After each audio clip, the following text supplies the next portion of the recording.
Hello guys, मैं राघव ओगना आप सभी का स्वागत करता हूं अपने YouTube channel let's crack TET पर। उम्मीद करता हूं आप सभी अच्छे होंगे, स्वस्थ होंगे और अपने अपने घरों में सुरक्षित होंगे। तो गाइस, अगर आपको हमारे चैनल पर वीडियोस अच्छी लगती हैं तो वीडियोस को लाइक करें, कमेंट करें, शेयर करें और चैनल को सब्सक्राइब जरूर करें।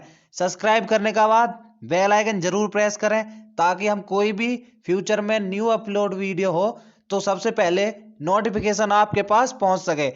तो चलिए सेशन शुरू करते हैं। तो आज हम, जैसा कि हमने पीछे भी आपको बताया था, हम एक हिंदी की सीरीज चल रही है हमारे चैनल पे जिसमें हम संधि पढ़ चुके हैं, तीनों प्रकार की संधि पढ़ चुके हैं और अलंकार के बारे में, अलंकार में हम शब्द अलंकार पढ़ चुके हैं पहले। और आज हम क्या पढ़ेंगे? आज पढ़ेंगे हम अर्थ अलंकार। अलंकार जैसे कि आप यहाँ पर देख सकते हैं कि अलंकार का मतलब होता है अलमधनकार, मतलब अलंकृत करने वाला, अलंकृत करने वाला। और अगर इसकी परिभाषा देखें तो ये हो जाएगी कि जो काव्य की सुंदरता को बढ़ाते हैं वो क्या होगा? वो अलंकार होंगे, जो भी काव्य की सुंदरता को बढ़ाएंगे। तो ये दो प्रकार के होते हैं, शब्द अलंकार और अर्थालंकार। तो शब्द अलंकार की वीडियो हमने पहले आपके साथ डिस्कस कर दी है। अगर आपने वीडियो नहीं देखी हो तो डिस्क्रिप्शन बॉक्स में आपको लिंक मिल जाएगा, वहां से आप जाके चेकआउट कर सकते हैं। तो आज हम पढ़ेंगे अर्थालंकार। चलते हैं नेक्स्ट। तो अर्थालंकार बेसिकली होते क्या है? अर्थालंकार से मतलब यह है कि जहां पर जिस काव्य या कविता में अर्थ के माध्यम से, जैसा कि यहां पर आप देख भी सकते हैं लिखा हुआ है, अर्थ के माध्यम से काव्य में जो भी सुंदरता आएगी, जो भी उसकी शोभा बढ़ेगी, सौंदर्य होगा, अर्थ के माध्यम से होगा, वो क्या कहला जाएगा? वो कहलाया जाएगा अर्थालंकार, मतलब अर्थ के माध्यम से होने वाला अलंकार। तो ये कुछ तीन प्रकार के आपको पढ़ने की जरूरत है। तीन प्रकार के हैं, जो उपमा अलंकार, रूपक अलंकार और उत्प्रेक्षा अलंकार। यूपी टेट, सी टेट और सुपर टेट रीट में केवल आपको तीन ही अर्थालंकार के तीन ही भेद पूछे जाते हैं। इन्हीं से रिलेटेड क्वेश्चन आएंगे, तो आपको ज्यादा कुछ पढ़ने की जरूरत नहीं है। केवल आप ये तीन पढ़ें, उपमा अलंकार, रूपक अलंकार और उत्प्रेक्षा अलंकार। तो चलते हैं नेक्स्ट। सबसे पहले जानेंगे क्या? सबसे पहले जानेंगे आपने अगर पहले से अलंकारों के बारे में थोड़ा बहुत, अर्थालंकार के बारे में पढ़ा हो या फिर आप थोड़ा बहुत जानते हो, तो इसमें कुछ तीन वर्ड आते हैं जैसे उपमेय, उपमान या फिर वाचक शब्द। तो ये चीजें क्या होती हैं, बहुत से जो लर्नर्स होते हैं उन्हें नहीं पता कि उपमेय क्या है, उपमान क्या है। बस रट लिया कि जहां पर उपमेय में उपमान की तुलना हो गई, उपमेय को उपमान मान लिया या फिर उपमेय में उपमान की संभावना कर ली, तो ये अलंकार हो गया, ये अलंकार हो गया। लेकिन उपमेय होता क्या है, उपमान क्या होता है और वाचक शब्द होते क्या है, ये चीजें अगर क्लियर नहीं हो तो अच्छे से समझ नहीं आते। तो सबसे पहले जानेंगे कि उपमेय क्या होता है। तो जैसा आप देख सकते हैं, उपमेय का मतलब है कि जिसकी तुलना की जाए। अब अगर आप कोई भी परिभाषा देखें कि उपमेय में उपमान की तुलना की जा रही है, संभावना प्रकट की जा रही है, तो बेसिकली उसमें उपमेय क्या हो गया? उपमेय हो गया उसमें कि जिसकी तुलना की जाए। उपमान, उपमान क्या है? उपमान वो है जिससे तुलना की जाए। अब इसको अगर आप पहले वाचक शब्द को और देख लेते हैं, फिर आपको हम क्या एक उदाहरण देकर समझाएंगे। वाचक शब्द है कि तुलना करने के लिए जो शब्द प्रयोग किया जाता है उसे क्या कहते हैं? उसे कहते हैं जी वाचक शब्द। मतलब तुलना करने के लिए जो शब्द प्रयोग किया जाएगा वो वाचक शब्द कहलाएगा, जैसे सरिस, सम, सी। अब एक एग्जाम्पल अगर देखें, एग्जाम्पल ये हो गया कि अगर ऐसे कहने लगे कि चांद सा मुखड़ा, आपने बहुत बार ऐसे सुना होगा कहीं भी कि चांद सा मुखड़ा या चांद सा मुंह, मुखड़ा कह लीजिए, मुंह कह लीजिए, मुख कह लीजिए, चांद सा मुख। तो इसमें जो चांद है, अब ये देखेंगे कि इसमें मुख की तुलना, चेहरे की तुलना किससे की है? चांद से। तो किसकी तुलना की गई है?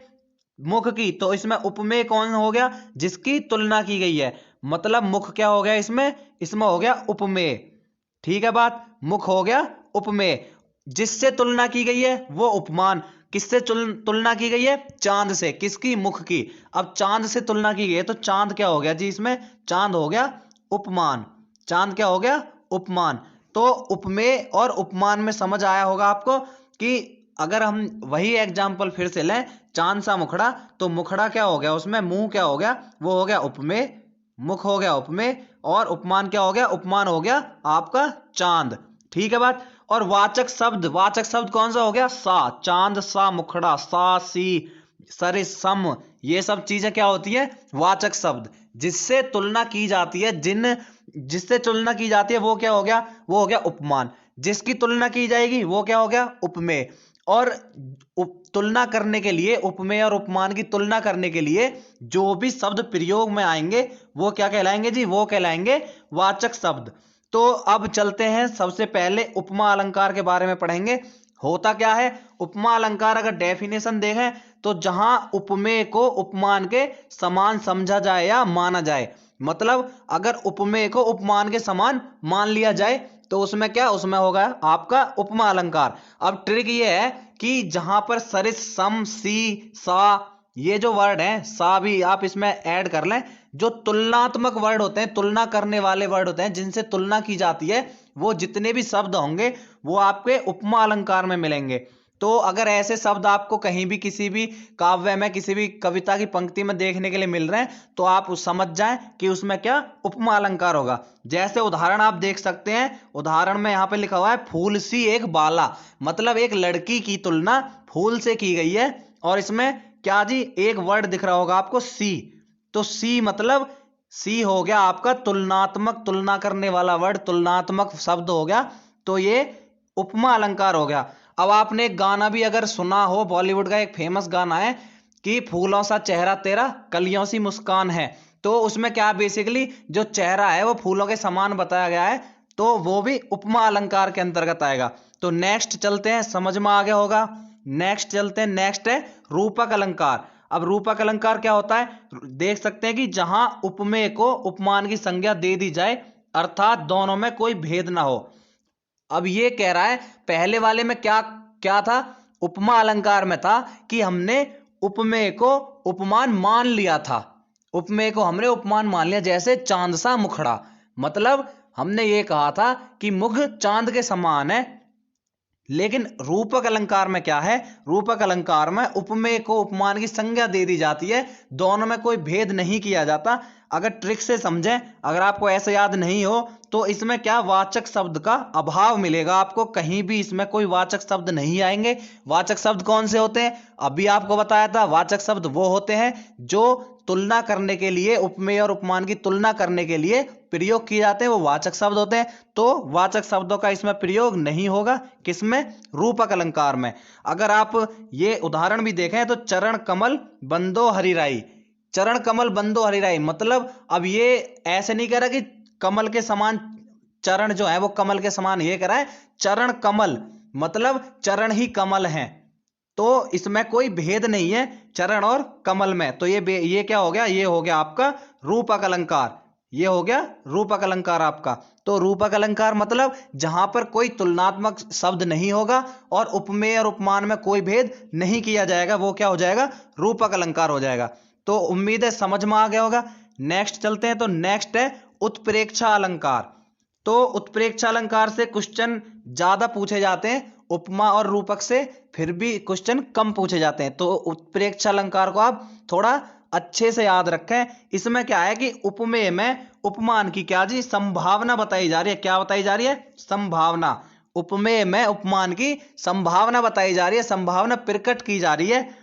इसकी ट्रिक जो है, ये सबसे मोस्ट ट्रिक है कि इसमें आपको जरूर ही जरूर जनु, मनु, जानो, मानो, मानो, जानो, ये जो शब्द होते हैं, ये शब्द जो मिलेंगे आपको उत्प्रेक्षा अलंकार में मिलेंगे। आप कोई भी उदाहरण देखें उत्प्रेक्षा अलंकार का, उसमें आपको जनु, मनु, जानो, मानो, जानो, मानो, ये जो वर्ड होंगे ये जरूर देखने के लिए मिलेंगे। उदाहरण आप देख सकते हैं, उस काल मारे क्रोध के तनु कांपने उसका लगा, मानो हवा के जोर से सोता हुआ सागर जगा। अब आपको इसमें क्या दिख रहा है, मानो, ये दिख रहा है आपको, मानो हवा के जोर से सोता हुआ सागर जगा। तो मानो दिख रहा है तो आप सीधा सीधा क्या टिक करेंगे, उत्प्रेक्षा अलंकार। कुछ याद करने की, सोचने की जरूरत ही नहीं है। मानो, मनहु, जानो, जनहु, मनु, जनु, ये शब्द जहां भी दिखे उत्प्रेक्षा अलंकार। जहां पर भी आपको सा, सी, सरिस ये शब्द दिखे उपमा अलंकार। और जहां पर आपको ये तुलनात्मक शब्द नहीं दिखेंगे, जहां पर वाचक शब्दों का अभाव होगा, उपमेय और उपमान में कोई भेद नहीं होगा, वो क्या होगा, रूपक अलंकार होगा। कौन सा अलंकार होगा, रूपक अलंकार। तो उम्मीद आपको वीडियो पसंद आई होगी। अगर आपको वीडियो पसंद आई तो लाइक करें, कमेंट करें, चैनल को सब्सक्राइब जरूर करें। और अगर आपको इसकी PDF चाहिए तो आपको डिस्क्रिप्शन बॉक्स में लिंक मिल जाएगा टेलीग्राम चैनल का, आप वहां से जाकर के डाउनलोड कर सकते हैं। और हमारे इंस्टाग्राम पे जरूर जुड़ें, वहां पे आपको नई नई वीडियोस की अपडेट मिलती रहती हैं। तो मिलते हैं अगली वीडियो में, तब तक के लिए राम राम, सत श्री अकाल, अस्सलाम वालेकुम। जो भी आप कनेक्ट कर पाए, धन्यवाद।